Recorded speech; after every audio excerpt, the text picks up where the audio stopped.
भाई हमारे जीवन में सबसे बड़ी समस्या है जो मतलब वो है विषमता की समस्या। मतलब हम जो करना चाहते हैं वो कर नहीं पाते हैं, जो सोचते हैं हम वो करते नहीं हैं, जो करते हैं वो सोचते नहीं हैं, जो होता है वो हमने कभी सोचा नहीं होता है। इसलिए जब भी हम देखते हैं तो भाई बड़ी मुश्किल, मतलब अपने निर्णयों पर अमल कर पाना और जो कुछ हम सोचते हैं वो कर पाना बड़ा मुश्किल है।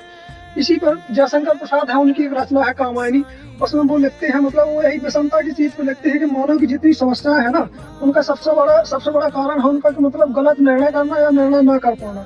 उसी चीज में लिखते हैं कि ज्ञान दूर कुछ क्रिया भिन्न है, ज्ञान दूर कुछ क्रिया भिन्न, इच्छा के पूरी हो मन की, और एक दूसरे से न मिल सके यही विडम्बना है जिंदगी की। मतलब हम भाई जिनसे मिलना चाहते हैं उनसे मिल नहीं पाते। उसका मिलने का मतलब ये है कि हमें मतलब ज्ञान किसी चीज का, हम कर कुछ रहे हैं और हो कुछ रहा है।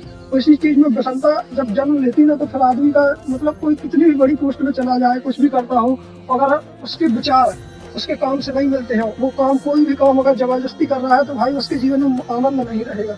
मैंने ये एग्जाम्पल अपने ही जीवन से देखा है। मतलब हमारे कजन ब्रदर हैं, वो मतलब साइंस बैकग्राउंड से वो पढ़ना नहीं चाहता था, लेकिन उसके घर वालों ने उसे जबरदस्ती कोटा भेजा।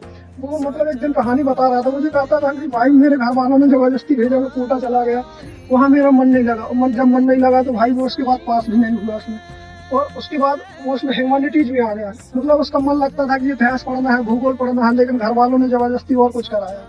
मतलब इसका कहने का मतलब यह है कि दुनिया आपके खिलाफ चाहे कितनी भी हो, दुनिया आपसे कुछ भी कहे कि ये काम गलत है, अगर आपको लगता है कि ये काम सही है तो वही करना। क्योंकि मसला जीवन में सिर्फ शांति का है, सुकून का है। पैसा सेकेंडरी चीज है। अगर आप शांति से नहीं रह रहे हैं तो जीवन बेकार है, आप चाहे कितने भी अमीर आदमी हो। और अगर आप खेती करते हुए, अगर आप कुछ भी करते हुए अगर आपको शांति मिल रही है तो सबसे बड़ी चीज है कि शांति से रहो। पैसा तो होता रहेगा, पैसे से बड़ी चीज है आदमी के जीवन में सुकून का होना।